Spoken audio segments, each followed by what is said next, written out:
안녕하십니까, 한병규 목사입니다. 삼시세끼 5번째 시간 시편 5편입니다. 3주 동안 시편으로 하루 3번 끼니를 채우자는 타이틀로 시편의 말씀을 함께 묵상하기 원합니다. 말씀을 듣고 묵상하며 필사하고 SNS에 나누는 하루의 시간을 통해 하나님께 집중하는 시간 되기 원합니다. 시편 5편을 제가 읽어드리도록 하겠습니다. 여호와여, 나의 말에 귀를 기울이사 나의 심정을 헤아려 주소서. 나의 왕, 나의 하나님이여, 내가 부르짖는 소리를 들으소서. 내가 주께 기도하나이다. 여호와여, 아침에 주께서 나의 소리를 들으시리니 아침에 내가 주께 기도하고 바라리이다. 주는 죄악을 기뻐하는 신이 아니시니 악이 주와 함께 머물지 못하며 오만한 자들이 주의 목전에 서지 못하리이다. 주는 모든 행악자를 미워하시며 거짓말하는 자들을 멸망시키리이다. 여호와께서 피 흘리기를 즐기는 자와 속이는 자를 싫어하시나이다. 오직 나는 주의 풍성한 사랑을 힘입어 주의 집에 들어가 주를 경외함으로 성전을 향하여 예배하리이다. 여호와여, 나의 원수들로 말미암아 주의 의로 나를 인도하시고 주의 길을 내 목전에 곱게 하소서. 그들의 입에 신실함이 없고 그들의 심중이 심히 악하여 그들의 목구멍은 열린 무덤 같고 그들의 혀로는 아첨하나이다. 하나님이여, 그들을 정죄하사 자기 꾀에 빠지게 하시고 그 많은 허물로 말미암아 그들을 쫓아내소서. 그들이 주를 배역함이니이다. 그러나 주께 피하는 모든 사람은 다 기뻐하며 주의 보호로 말미암아 영원히 기뻐 외치고 주의 이름을 사랑하는 자들은 주를 즐거워하리이다. 여호와여, 주는 의인에게 복을 주시고 방패로함같이 은혜로 그를 호위하시리이다. 아멘. 하나님께서는 어떤 사람을 사용하실까요? 오직 하나님으로 채워진 삶을 살고 하나님께 온전히 헌신된 사람을 사용하십니다. 하나님께 경외심을 갖고 하나님의 거룩함과 하나님의 주권을 인정하는 사람을 사용하십니다. 오늘 시편 5편은 하나님을 예배하고 있는 의인과 원수라고 표현할 수 있는 악인이 등장합니다. 오늘 시편 5편 본문은 하나님께서 사용하시는 사람의 뚜렷한 특징을 보여줍니다. 다윗은 하나님으로 충만한 인생과 관련해서 우리에게 본을 보여줍니다. 다윗은 완전한 사람은 아니었습니다. 하지만 하나님의 마음을 구하는 열정적인 사람이었습니다. 하나님께 철저히 내어 맡긴 삶을 보여주며 우리에게도 귀한 본을 보여주면서 도전을 줍니다. 다윗은 2절에서 이렇게 기록합니다. 나의 왕, 나의 하나님이여, 내가 부르짖는 소리를 들으소서. 내가 주께 기도하나이다. 이렇게 간청하며 간절한 호소로 오늘 시편을 시작합니다. 3절을 보면 여호와여, 아침에 주께서 나의 소리를 들으시리니 아침에 내가 주께 기도하고 바라리이다. 기도하기 위해 아침 일찍 일어날 만큼 다윗의 마음은 간절했고 포기할 줄 몰랐습니다.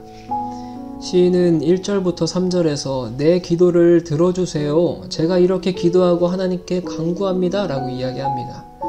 그러다가 갑자기 4절에서 하나님은 죄악을 기뻐하는 신이 아닙니다. 라고 이야기해요. 사실 히브리어 원문에는 왜냐하면 이라는 말이 이 사이에 등장합니다. 그가 간청하는 하나님, 그의 상황을 판결해 주실 재판장이시며 왕이신 하나님이 어떠한 분인지를 이야기하는 것이죠. 악인들은 여호와 앞에 설 수 없는데 자기 자신은 성전에 들어갈 수 있다고 이야기하며 기도 응답에 더욱더 확신을 갖습니다. 시인은 하나님이 죄악을 기뻐하지 않으시며 악과 함께하지 않으신다는 것을 고백해요. 그렇기 때문에 온갖 종류의 악을 행하는 자들은 하나님 앞에 설 수 없다고 이야기합니다. 악인은 성전에서 주와 함께 머물 수 없습니다. 주는 죄악을 기뻐하는 신이 아니시기 때문입니다. 따라서 오만한 자들은 주의 목전에 서지 못합니다. 악인은 하나님을 경배하거나 섬길 수 없기 때문에 주의 목전에 설 수가 없습니다. 반면에 의인은 주의 풍성한 인자를 힘입어서 성전에 들어가 하나님을 경배할 수가 있습니다. 여전히 악을 행하는 현실을 이야기하면서 그들을 정죄하시고 그들을 쫓아내달라고 하나님께 간구해요. 9절부터 10절은 이렇게 고백합니다. 그들의 입에 신실함이 없고 그들의 심중이 심히 악하며 그들의 목구멍은 열린 무덤 같고 그들의 혀로는 아첨하나이다. 하나님이여 그들을 정죄하사 자기 꾀에 빠지게 하시고 그 많은 허물로 말미암아 그들을 쫓아내소서. 그들이 주를 배역함이니이다. 우리는 주로 우리의 필요에 대한 기도는 참 많이 합니다. 하지만 이 세상에서 죄악이 사라지게 해달라는 기도는 많이 하지 않습니다. 오늘 시인은 이 세상에 횡행하고 있는 죄악을 멸해달라고 간구해요. 더 나아가서 시인은 죄악을 행하는 자들과 달리 자기 자신은 주님을 경배하는 자임을 고백하면서 자신의 원수가 된 죄인들 앞에서 자기 자신을 인도해 주시고 주의 길을 그의 앞에 곱게 해달라고 간구합니다. 8절에서 이렇게 기록합니다.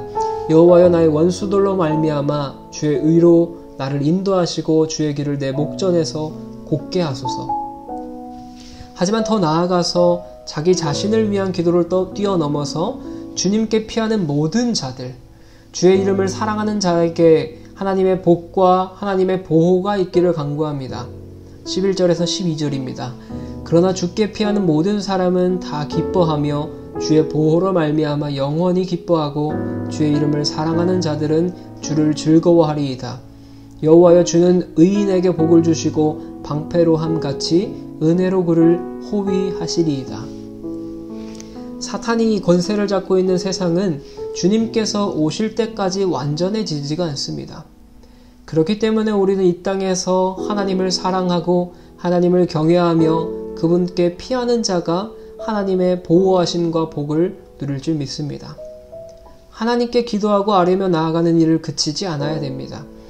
오늘 시인의 모습처럼 자신의 솔직한 마음을 하나님께 이야기하며 나아가야 됩니다. 구체적인 사건과 사람들을 위해서 기도하며 죄악에 대해서 하나님께서 심판하시도록 의인에게 복을 내려주셔서 하나님의 공의가 드러나게 해달라고 기도해야 되는 줄 믿습니다. 오늘 하루도 시인처럼 아침부터 주님께 기도하며 세상의 악한 것들을 떠나가고 주의 의로 나를 인도해달라고, 오직 하나님의 은혜의 방패만이 나를 인도해달라는 믿음으로 나아가길 주님의 이름으로 간절히 소망합니다. 오늘 삼시세끼 여기까지 하겠습니다.